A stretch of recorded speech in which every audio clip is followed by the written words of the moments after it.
Glad to have you back on this segment of Engendered on KAFTAN television. And if you're joining us, you're right in time because we're just starting the show actually. And Pamela and I, we have interesting topics for you throughout the year. But for today, we have a very sensitive topic that we're going to be discussing. We've done this before, but in commemoration of the International Day for Zero Tolerance to Female Genital Mutilation, we have to do this particular episode. And Pamela, I don't know about you, but while carrying out the research for this production, and I mentioned it, someone asked me, does that still exist? Yeah, and even me too, as I was going through it, I thought I was more like, this thing still happen in this our dispensation. That's a whole lot if it still happens, because how will people go through, even after knowing the implications of this, you still go ahead to do it. And I feel a lot have to be done. So really, I don't think it can totally be eradicated, because a whole sensitization has to be done for those people, because it's mostly common in the rural areas where they don't even get information about these things. They see it from the research I made, is their culture. So why will you take their culture away from them? Which is a really bad thing. And still talking about sensitization, and that is what we do on our program here on Engendered on KAFTAN television. We'll be having a guest that we already have a guest that is going to be sensitizing us on this particular topic, and her name is Lois Tofunmi. She's a member Global Media Campaign to End Female Genital Mutilation. You're welcome to the show. Well, thank you. We're happy to have you here. Said I know. It's a gap teeth, right? Yeah, with the glasses. Thank you so much. You're welcome. How are you doing? You guys look so good as well. Thank you. I think we have fine liners and it's not about makeup artists, because we can't do this. I think we should tell you Happy New Year. This is your first time on. Yes, Happy New Year. Happy New Year. Okay, you're welcome to the show today. So I know we've done this before, but it's something that we still need to keep talking about every time. Yeah, can never be. We're talking about female genital mutilation. I just want to highlight some key facts about this female genital mutilation. So from research, it is stated that more than 200 million girls and women alive today have undergone female genital mutilation in 30 countries in Africa, the Middle East and Asia, where female genital mutilation is practiced. In respect to this, I always feel like out of everybody I'm talking to, there's someone that has experienced that, but they don't want to say it. Because I was home one day and I had a lot of family members around, and I spoke about this. One of my aunties just said, like, that is deep. Like, if I tell I don't want to talk, but let me just. And she was like, because she was trying to defend them. I said, some people, their parents just did it because of that's what they knew and stuff like that. And I'm waiting for her to tell me, maybe, okay, this is what happened. But she didn't talk. But I just believe that so many people have gone through and they are not able to speak up about it.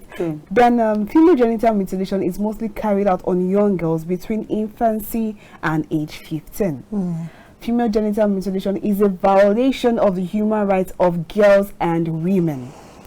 Treatment of the health complications of female genital mutilation is estimated to cost health systems $1.4 billion per year, a number expected to rise unless urgent action is taken towards its abandonment. And more facts on that says, did you know, in 2023 alone, there are 4.32 million girls around the world who are at risk of undergoing the female genital mutilation. Significant opposition raised to female genital mutilation among men and boys are evident in countries such as Ethiopia, Guinea, and Sudan. UNFPA estimates that there may be as many as 2 million cases of female genital mutilation by 2030 that would have otherwise been averted due to the COVID-19 pandemic. And the last one here says around 1 in 4 girls and women, or 52 million worldwide, experience female genital mutilation performed by health personnel, pointing to an alarming trend in the medicalization of female genital mutilation. Now, these are all facts about the female genital mutilation. Let's come down to the layman now. Let's make everybody understand. So please, I know you're very good at this. Do justice to it. So what is female genital mutilation? Okay, so female genital mutilation is the total or partial cut of a female's external genitalia. And, you know, like you said, over 20 million women in Nigeria, 200 million in African countries, but 20 million in Nigeria have undergone female genital mutilation. And you said it's a violation of human rights, but I would say it's a gruesome violation of human rights, because female genital mutilation is not something that a girl would choose for herself. And even when you don't choose it, they would force you to do it. We have seen a lot of cases where we have sensitized people about these things. They know about it, but they'll still force their girl child to do it.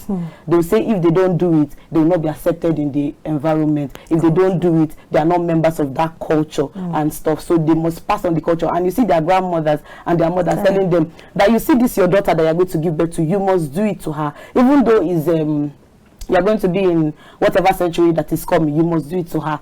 You know, and it's something that is transgenerational. And that's the reason why we need to cop it as quick as possible, because if we don't cop it as quick as possible, then it's going to spread off, and a lot of girls would, you know, that's the reason why you were talking about the percentage at 2030. The UNFPA, GMC, and every other organization that is working towards FGM was saying that we don't want female genital mutilation. It should have ended by 2030. That's what, you know, that's what we're working towards, that by 2030 we should not be hearing about you know, female genital mutilation and stuff. And we're trying our best to make sure that this has stopped. And that's the reason why we have programs like this, the International Day for Zero Tolerance to Female Genital Mutilation. And our team this year is partnering with men and boys, you know, to eradicate female genital mutilation. We have the types and stuff, but you know, I can continue talking.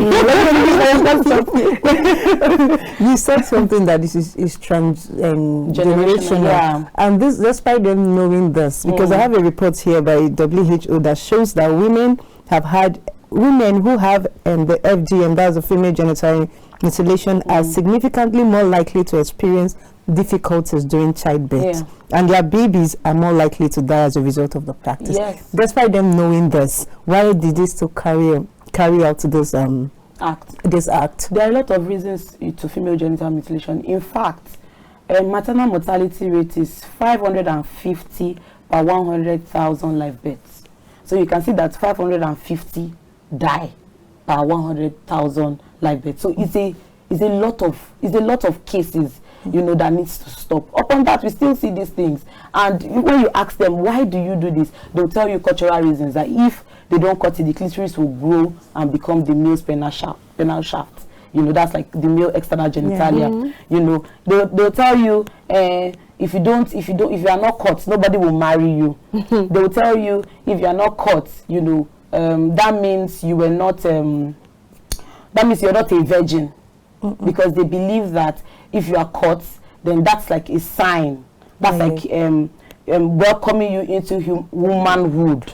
You know, so nobody will want to marry you if you are not. But these are fallacies now. Oh, yeah, we even have religious reasons as well. You know, because a lot of people develop doctrines. You know, the Christian, the Muslim, a lot of people develop doctrines, because some people will say it's just the Christian, some people will say it's just the Muslim, but it's spreading across religion. You know, so they just develop different doctrines and say, you know, in Moses' law, in this law, they say we should circumcise this. And you know, from research, because I had to, you know, speak to some theologians about this, and I asked them that what would they say about these cases, because I had to, you know why, because when they tell me, what do I tell them? Because we at the grassroots, we go to the communities and we speak to them. And then one of the theologians was saying that the circumcision the Bible was talking about is integrating you into the body of Christ. You know, like it's just like baptism, you moving into the body of Christ. That's what, you know, they were talking about. And then if you want to talk about circumcision from the Old Testament, you see that it was just the male they were referring to. But you just see cases that a lot of people will just say both the male and the female must be circumcised. And we all know that FGM does not have any health benefits. It does not do anything. For the males, it helps them. It reduces penile cancer, it reduces a lot of things. But for the females, it does not do anything. It causes a lot of harm to you. A lot of women that have gone through FGM, I've not seen, hardly would you see anyone that went through FGM that does not go through CS, cesarean section. I've not seen. There was this woman that gave birth to 4 of her children. 4 of her children through cesarean section. I was speaking to one of my friend's mom. And she was like, I was telling her, because I went to, you know, Kefi for sensitization, I was coming back, and she was saying that, my daughter, it's because of these things, that's why we don't enjoy marriage. If you don't enjoy marriage, you don't enjoy sex and all of that. You know, she didn't want to say sex because was like, this girl, you're too small. You know, she was like, you know, it's because of these things. That's why we don't enjoy marriage. So please help us. Me, I don't know what I can do to help you, to help you, you know, with what you are doing, but anything you can do to help stop this, because we that have gone through it, we know what we went through. Our mothers, I don't know why our mothers are still insisting that we do these things, you know, why they did this to them, because they also did it to you. How did you feel? We see cases of excessive bleeding. We see cases of, there was one online that the mother-in-law took the baby, exactly, I always tell exactly like ran with the baby, and I don't know, it was online. I really spoke to AAA in Nigeria about it, you know. And the lady, she didn't know. So she kept on trying to back her baby. And the baby kept on crying. She was wondering that, because normally she backs the baby, then goes to the market. So what's happening? She was like, this girl, you are just trying to disturb me today. So she just backed her by force, you know, and went. And she came back. So she was trying to bath her and everything, and she noticed. That was when she noticed that, you know, there was a cut. And she screamed and ran out. Then the mother-in-law said she's the one. She started fighting with the mother-in-law and was telling the mother, why would the mother-in-law, and her husband came. When her husband came, her husband beat the hell out of her. The bruises was all over the internet, because you know if you are following some of these trends, you'll be seeing there. It was all over the internet, all the bruises and everything that man did to her. And that's the reason why we're saying this year we want to involve men and boys. We need them to join us in this fight, because we've been doing it alone. We've been saying, you know, women, let's advocate. But it looks like if we don't involve the men and boys in this issue, it will not work. And since we're talking about transgenerational stuff, we're saying that, you know, if it moves from mother to daughter, then it can also move from father to son. Because the father can tell the son that, see what is happening. No, your wife must be cut. What of this man that paid he paid the circumcisers behind the wife? So when she was about giving birth, you already paid someone. You already paid her. So they just cut, and they mistakenly cut the head of the baby by mistake. Oh my God! So she was about to give birth, because that was the only way they would catch her. So she said when they opened her leg, that the women were doing like this. This woman, this and that, but they did not, you know, for some other people, they would say, we will not cut you, and she'll be like, you know, she had backup plans and everything. She didn't know that they were already there going to say, no, if you don't, they have already paid us. So she was thinking that they would say no, so that she would go and look for someone else to do it. They said, no problem. They said, she was like, what was smelling? Why are these people doing like this? When they opened her, the first thing was to cut her. When they cut her, they mistakenly cut the head of the baby by so doing, and then they brought out the baby. You know, it was later when they gave her the baby, she noticed that there was a cut on the head of the baby. You know, so that's behind her. So we're talking about men and boys involvement. So we need them. So if we say we are not going to be caught, because she was already 30 years, if we say we don't want to be caught, and you know, this and that, nobody can. What if the husband go and pay the doctor? Because if something happened in the hospital, it's your husband that will sign. If something happened, they'll say, who is your partner? Let him come and sign. Let him come and do. So if he's there and he agrees with you that we will not be caught, then at least we have gone one step ahead. But when we have cases that the men are saying, don't worry, when she's about to give birth, we'll find a way to do it there, because they believe in it, then there's a problem. So we need to speak to. I've been interviewing some men. I was speaking to Moses this morning, Uyang. You know, I was telling him, he said, do you know what we need to do? So we need to talk to the men, let the men talk to the men. That's what he was saying. Because if we as women talk to them, you know, some men, they have ego. They'll be like, who are you to tell me this? He said, we need to talk to the men. Refer to you, feminist, you're here again. Like that. I was in USF this Saturday, and I was speaking to men, because, you know, I was speaking to men about some of the issues that we have and why they need to help us. You know, some of the men were like, you know that we're paying your bride price, come and pay our bride. You know, a lot of irritating things that they have. I'm telling you. So we need some men that can listen to us. I know some men are listening to us now. So we need you to talk to other men about this issue. You know, so that, you know, at least that can reduce all of these things, because if you talk to other men, then other men would also talk to their sons, and then it will pass from generation to generation. Okay, now let's look at it from this perspective. Let us know the types of female genital mutilation that we have. Okay, so we have 4 types of female genital mutilation, you know, by the UNFPA. The first one is called the clitoridectomy. Now, the clitoridectomy is the total or partial cut of the clitoris. That's like the what represents the external genitalia of the woman. Okay, so that's type 1 is very, very common in Nigeria. Then the type 2 is excision.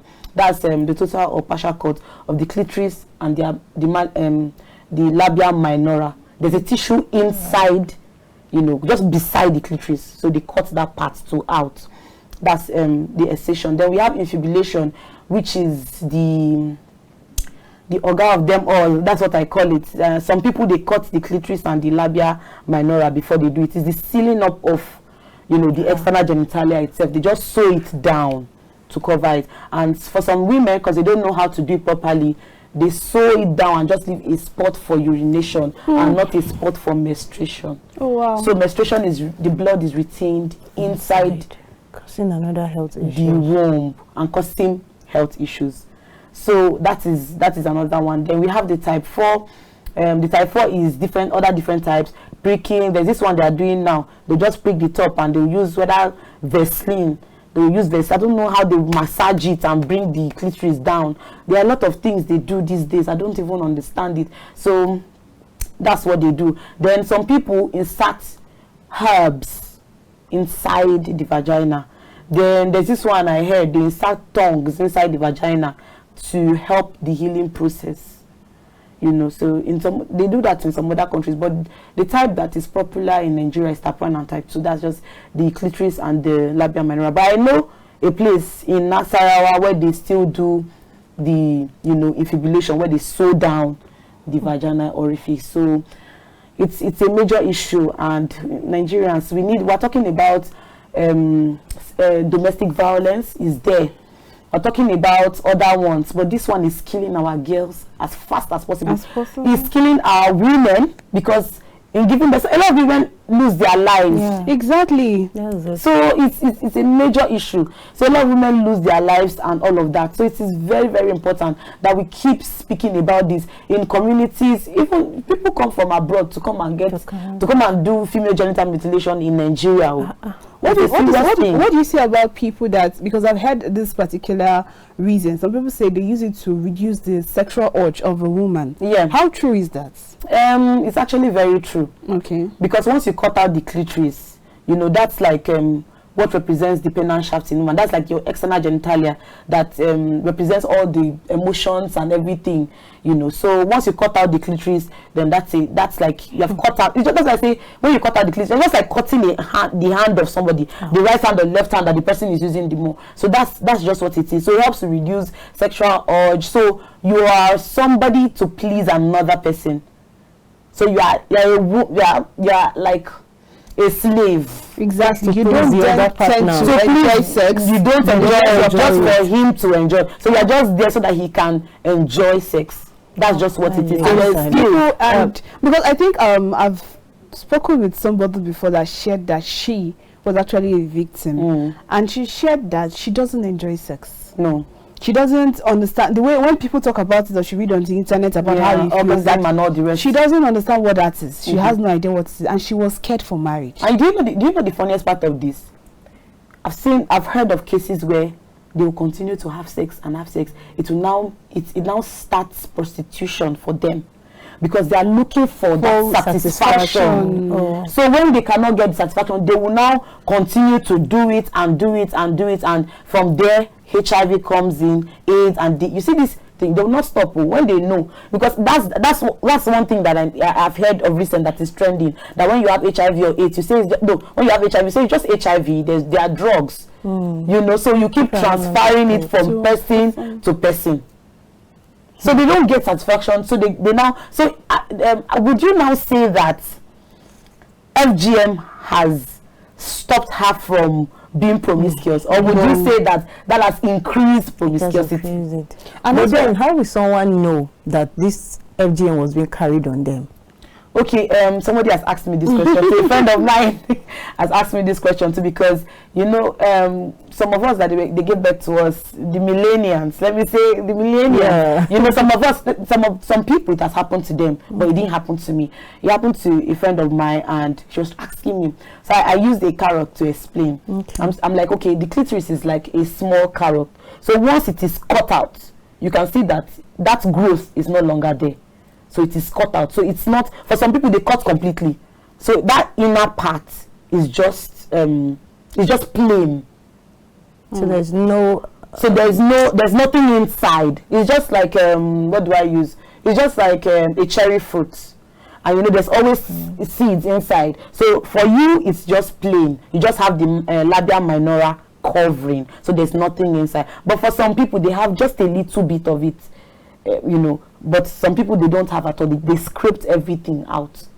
That's for those that did not go through infibulation, because infibulation it is sewn down.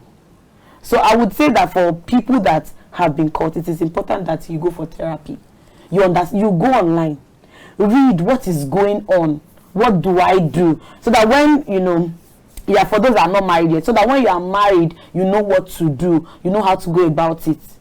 And then you can now, okay, this is what it is, this is how to go about it. You speak to your partner about it, because a friend of mine, you know, told me that this has caused divorce between her and her you know, friend's husband. Oh. So it caused divorce because she didn't know what it was. She was unable to communicate it. Every time the husband had urge for sex, she was not ready, because she didn't have a feeling of it. She doesn't know the importance and everything, because of, you know, the urge it's cut out already. So that now caused, and that has also is part of what is also increasing the divorce rate, because if you are not able to communicate it, you know, to your partner, then there's a problem. Your partner would not. Some men don't even know what it is, so they just feel like you know, you're supposed to be satisfied, and if you're not satisfied, then that's your business. Okay. So we're from selfish mentality. Yeah, generally selfish. Talking about this year's international yes, what is the plan? What is the theme for this year? Like, what move are you people going to take differently to help eradicate the situation? I just said that you said one point now. Yeah, involvement of the boys. Yes, so that's just it. It's our team this year. The UN team this year is partnering with women, the men and boys, you know, to end female genital mutilation. That's our team this year. That's the new approach. That's what we have. That's what we can do, because even looking at it, women in leadership, we have 6.7 in leadership. So who are the people making the laws and the policies in Nigeria? In the National Assembly, I went through some of the women in leadership, and I noticed that in the National Assembly we just have a few % of women in you know, making the rules, making the laws, you know. So what do? We have to involve the men. Apart from that, we're talking to women though. We're saying that the women should go into politics. You know, if that is what you want, that's your purpose, please don't shy away. Yes. You know, please go into it. But then what do? We have to you know, integrate men into this our cause, because they are the ones, you know, making the rules and all of that. Though a lot of our laws, the laws, Child Rights Act and the VAP law, which FGM is part of, you know, a lot of states, I think maybe just 2 or 3 or 4 have not signed it into bill. A lot of states have signed it into bill, but that's one part. A lot of implementation. That's the thing. Because if you have the laws and there's no implementation, I used to say it used to pay me. Her Excellency Pauline Tallinn, you know, she was saying it somewhere that if we just catch one person and castrate the person, do you understand? Let them know that this thing, if you rape somebody, this is what it is, and that should also come to female genital mutilation as well. You know, let's integrate female genital mutilation into some of these things. If we just get one person, the law is that once you have done this to somebody, 4 years imprisonment. I think that's what is in the VAP right, the VAP Act. Okay, 4 years imprisonment and then 200,000 naira fine. I was reading it somewhere that price should be increased. It should be increased. It's small. It's small. It's small for exactly. It's small. Exactly, it's too small. Because I was hearing a story of this man that did FGM for how much, safe? Whether 10,000 naira. He paid the woman 10,000 naira. Then when keloid started, you know, it's swelling and all of that. The scar had pus in it and everything. Oh, he used 300,000 naira to treat it. Oh wow! To go through operation to treat that girl. So much wisdom. Okay, so you can imagine all of that. That's why we say we have a lot of consequences when it comes to female genital mutilation. So we beg you, you know, female genital mutilation, you are paying now, you still pay again. Because infibulation, when you sew down, you go for de-infibulation. You are costing another man money, because when the woman gets married and she wants to, you know, give birth, she has to open up again. And that's another pain, and that can cause, you can imagine you are going through pain for parturition, and you are still going through pain for an organ in your body that somebody is trying to open. That's like double pain. That's too much. We're saying the parturition pain is much, then you are now involving FGM again. I don't know why these people are still doing this thing, because now I'm getting emotional and I can scream. Calm down. Do you understand? Okay, there's this fact that I would like us to talk about. It says that around 1 in 4 girls and women, or 52 million worldwide, experience female genital mutilation performed by health personnel, pointing to an alarming trend in the medicalization of female genital mutilation. Now we know you said there's no benefit to this thing. There's no. So why are the medical practitioners actually carrying this out? That's a new trend, actually. Medicalization of FGM. That's when doctors and nurses, you know, actually do these things. It's because of the reasons, because of the cultural reasons. A lot of them still bring it into civilization. Let me use the word civilization. A lot of them still have that mindset, and they bring it into civilization. And that's the reason why they are still doing this thing. They'll tell you that if you go to the hospital, there is nothing like HIV.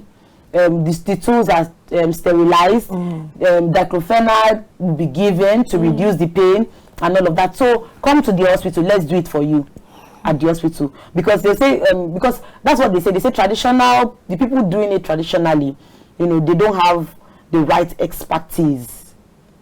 So when you come to the hospital, we are trained doctors, so we can do it very well for you. We can give you, we'll sterilize the tools, we'll give you all the things that you need, are needed and all of that. But it's against your medical practice. It's against your medical practice to do this. Because that's like, I don't know, I've forgotten what that law, that thing they swear into when they are going into the oath. Yes, the oath. Because that's against it. Because at the end of the day, what if she loses her life to this particular thing? Because there are short-term effects, complication, and there are long-term complications. So now you have coped the immediate complication. What of the aftermath complication? The immediate complication just include pain, the hemorrhage, which the doctors will say they can help you out with it.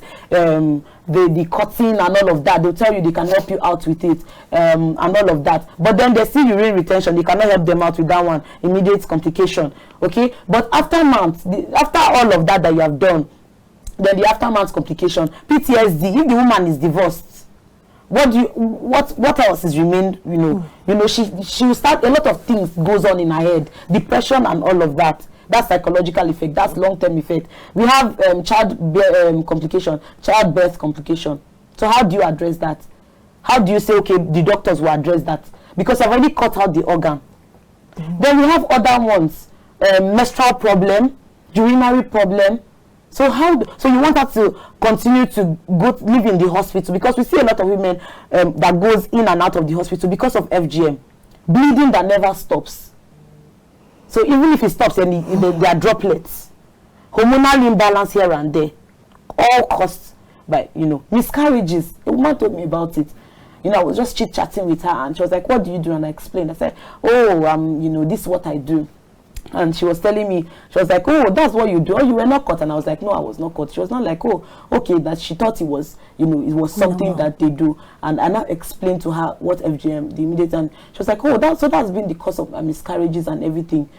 Because she went to the hospital, she did everything. She was like, you know, painful sexual intercourse. So how do you, you know, stop all of these things?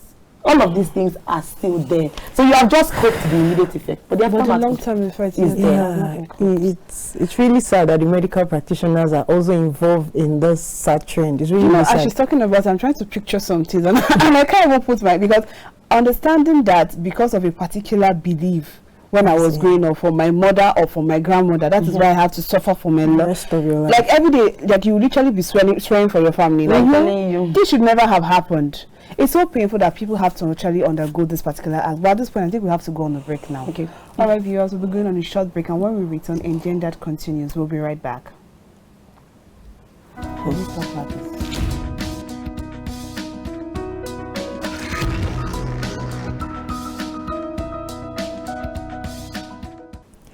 Welcome back to the program. If you are just joining us, this is the second segment of our program. This is Engendered, and it's coming to you live from our Ajaero studios here on KAFTAN television.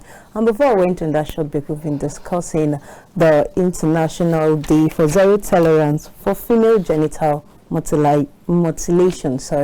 And we're discussing with our female guest here on the studios, and she have really shared a lot about this FGM. Now, I know, okay, you're not married yet, but I know you've had people talk to you about this. What is the implication in marriage? Because people just think like, I don't know, people have the mentality like the female gender should not enjoy sex, or anybody that is talking about sex or is still involved in sex is maybe a prostitute or something, or you hold that kind of thing. What is the implication in marriage? How has it helped marriage? Has it actually achieved their aim of covering down that act of promiscuity and the likes of it? How has it helped marriage? FGM has not helped anybody. It has no health benefits. Like I said earlier, FGM is a problem, because I don't know which kind of word I should use again, because looking at female genital mutilation, it has cost a lot in marriage. Like I said earlier, it cost divorce in a lot of marriages, because, a lot of people cannot just live with themselves. Okay, I'm satisfying you, but I don't get satisfaction. So what is the essence of the marriage? Let me just leave the marriage and go away. Or some people don't even allow their husbands. And because they don't allow their husbands, then there's a problem. And then everybody just goes their way. So it is important that, like I said earlier, if you're in a marriage with someone that had gone through female genital mutilation, it's better to go through therapy. Speak to somebody about it. Let there be a conversation between you and your spouse. Let your spouse understand that, okay, this is what has happened to me. During sex, this is what should be done. Should we do it like this? Should we do it? If there's conversation about it, then I think it will help. But if there's no conversation about it, then you begin to see the divorce cases, and everybody is angry and everybody wants to go their way. The woman is feeling like a slave and all of that because of what has happened to her. But then if there's a conversation about it, that, oh, this is what has happened to me, and this is what I'm going through and all of that, then the husband can now help. Okay, and that's the reason why we're sensitizing both male and female. So, because I know some people, when they see a gender, they say these women have come again with their issue. But then we're not just talking about women now in this case. We're talking about both women and the men, because we also want the men to also listen and understand and empathize with women that are going through this. Because in those days, a lot of people do not know. They didn't know better. They didn't know better. What should they have done better? They didn't know. Now, you can make the choice of not doing it. See the man that ran away with his daughter. A king ran away with his daughter in Lagos. Last year. I think it was last year, December. That case was trending. He ran away with his daughter. They threatened his life. They did a lot of things. But he refused. Because I think what happened to the first daughter almost died. And because of that, he didn't want that to happen to his... I think she died, safe. I think she died. He didn't want that to happen to the second child. So he ran away with her. He's a king. And under him, a lot of girls have been circumcised. So exactly. So you didn't stop it that time. But when it happened to you... It has to happen to them first before you know. When it happened to you, you now took your own and you ran away. So we're talking to both kings and people, lawmakers. Please help us with this. Don't let it come to your doorstep before you now say, okay, this is what I will now do about it. So talk generally, speak to people in your community. You go to communities, you are doing your campaigns, doing your political campaigns, talk to people about it. Female genital mutilation is killing women, is doing this, is doing that. If you don't have women, then you will not give birth to the sons that you claim that you want to inherit your throne. So it is important, please, it is important to speak to people about it. Talk to your wives about it. Don't change the channel when you see engendered. Okay, like during your sensitization, how far you've gone? How far do you think you have gone actually? And how far do you think that a lot of people, a wide percentage of people, have been able to adapt this actually? Do you think that we're making progress, or should we change our approach? Yeah, in that, like the present situation of the NGM, especially here in Nigeria.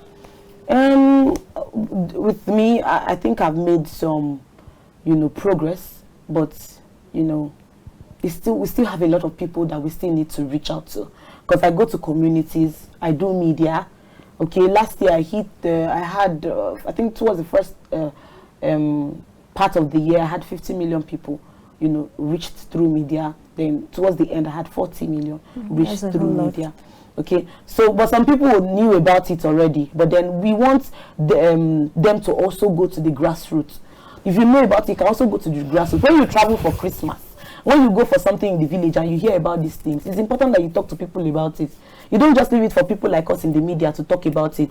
Okay, when you go to the village, you hear them talking about, and I thank God that KAFTAN TV reached out to a lot of states. Okay, so when you go to villages and you go to places like that, or you are listening to us now, it's important that you talk to people about it. If you have been caught before, tell people your story.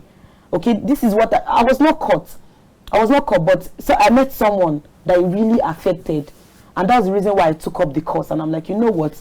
This is what I'm going to be talking about. I'm a gender-based mental health advocate. I talk about this a lot. I talk about rape and all of that. But then you see this FGM case. It's a serious matter.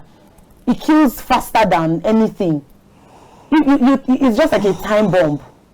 Because once you are caught, when it's time to give birth, you are struggling with your life. Because somebody said when you're about to give birth, you're just one leg on earth and one leg, in between. Then you now have a case of female genital mutilation again affecting you. It's just like a time bomb, So it is important that we keep speaking. And because, like you read earlier, it was saying that during the COVID-19 we had this spike in it. It truly happened.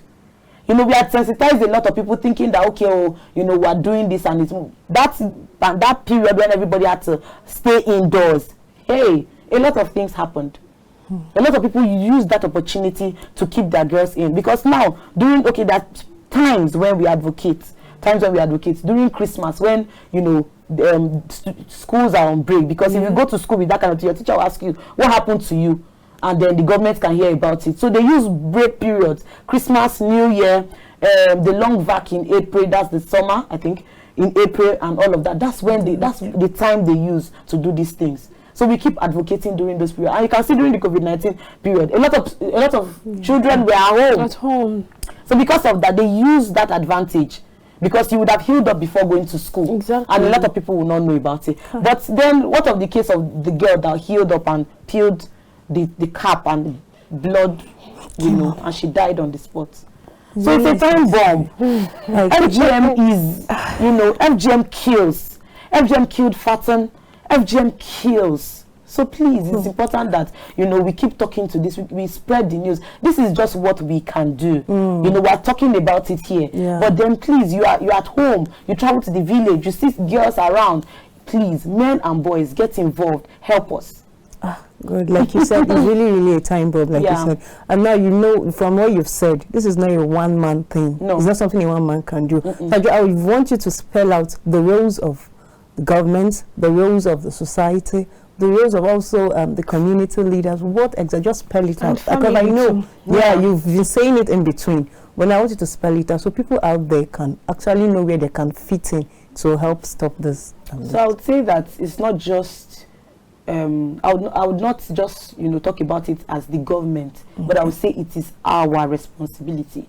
That person that is close to you, it is your responsibility. You that you are listening to me, it is your responsibility. Because every time we always put the pressure on the government, we put the pressure on media. Okay, media, you people are not talking about it. Okay, the government is not doing this about it, but it is your responsibility. You are seeing it happening in your community. What did you do about it? Okay, so it is your responsibility. And I'll say it's the responsibility also of community leaders, community rulers. It's important that once in a while, just gather the people in your community, talk to them about it, that this thing is not right. Let us stop it. like because I have a book on something like this, Tolani Nirara, and it talks about how, you know, the queen, that was what she was doing. That she took that as a responsibility to sensitize people. So you are a queen in your community. What are you doing? Are you only doing women this meeting? They'll tie wrapper, come, do contribution. Is that what you are doing? And a lot of women are dying in your community. So I would say, please, it's not just the responsibility of the king to say this and this. As a woman, you have seen what is happening. You have gone through it. What are you doing as a queen to help cope this? Okay. So then, religious leaders. Let's talk about it in the church. A lot of people say, no, let's shy away. There are meetings, Bible study.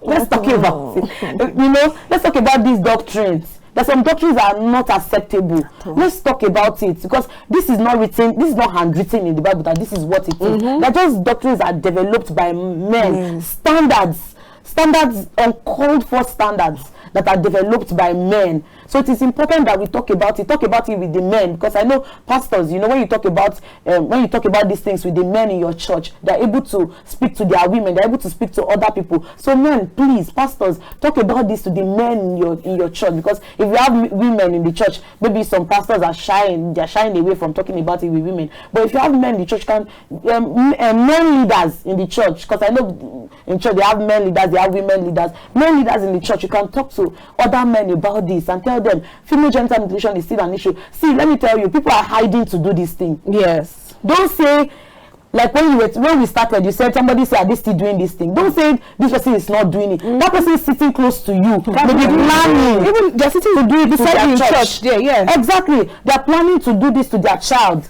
They're planning to do this to their sibling. So don't say, this person is this person, you are a banker, this person, you're a lawyer, you look at how you are in the society. I'm saying people come from abroad to come and do it in Nigeria, because some people are caught there, and there they would really give you what you deserve. But here a lot of people will just say, okay, pay the bill and go back home. So please, I want to beg you, wherever you are, you listening to us, please talk to the next person. Have you heard of this thing they say, female genital mutilation? People call it female circumcision, because when we say mutilation, we're just telling you that it's a violation of human rights. Have you heard of this female circumcision? This thing is a real issue. A lot of women, it's happening to them and they are dying. The way we are talking about HIV and AIDS, the way we talked about COVID-19 when it came out and we quickly attacked it, let's talk about FGM like that. Let's address this issue, and we hope that by so doing. Really Thank you. I'm always listening to her like this section with you. You know, when she was saying community leader, you have to talk, but there are still these people that knows about these things that can actually, you can't give what you don't have. Exactly. That's why I feel so sad as you're saying it, because most of those people, they might not even have the idea. So how can they sensitize their community? It's another issue. It's another problem. But we still have to keep doing our bit, because I know this is like the third time since I started doing it that we're discussing this topic, and it will shock you that somebody is just hearing this for the first time. So we can't. And a lot of people to their conscience. Their conscience is often there. I just did this to my girl child. As soon as I wouldn't have done this. Why some people are, they say I did it with my full chest. Get that message on you. God is looking at me. Alright, thank you so much. You're welcome. Interesting session with you, and we've heard a lot, and not just about hearing. Please, let's actually implement this. Yeah, let's act on it. Leave your girl child the way she is. It's not like they usually say that any child that is going to be wayward will be wayward. Either you keep the child at home. There are other ways to even cope a girl. I'm telling you, there are other ways. That's very painful, because even if you're hoping for your child to get married, getting married, you want her to be happy in her marriage. If she's having issues with sex, see, forget about what people say. Let's stop coding it. There are two things I think human being wants, or men: money and sex. Yes. If they're not getting it the right way, there's going to be a problem in the home. Look for it. And looking at the aspect where it's going to be like, it's going to be looking so selfish. The man is satisfying himself, the lady is not being satisfied. It leads to depression. She can be suicidal. health complications when we talk about childbirth. It's too much. Imagine something that you might just see. Some people that might use blades to just cut it off. Big what is how much? Will be 15 naira. You will now have to be taking millions of naira to go and perform a surgery. Why? It's penny wise, pound foolish. So please, let's be very, very careful. And that's all we can take on today's episode of Engendered on KAFTAN Television. So well to join us next time for another interesting episode. And please, we are reaching out to the men and the boys. Yeah. Help us out. We can't do it by ourselves. Even when you go to school to sensitize, don't just sensitize the girls. Talk about the boys too. Talk to the boys about it too. If they know, they can inform their other friends about it. Please, let's do it together. We can't do it by ourselves. And I think I'll repeat again. That's all we can take on today's episode of Engendered on KAFTAN Television. I remain Chidinma Ufomadu. And just like Chidinma have stated, men and boys, please get involved in this fight against FGM. I am Pamela Ajaero.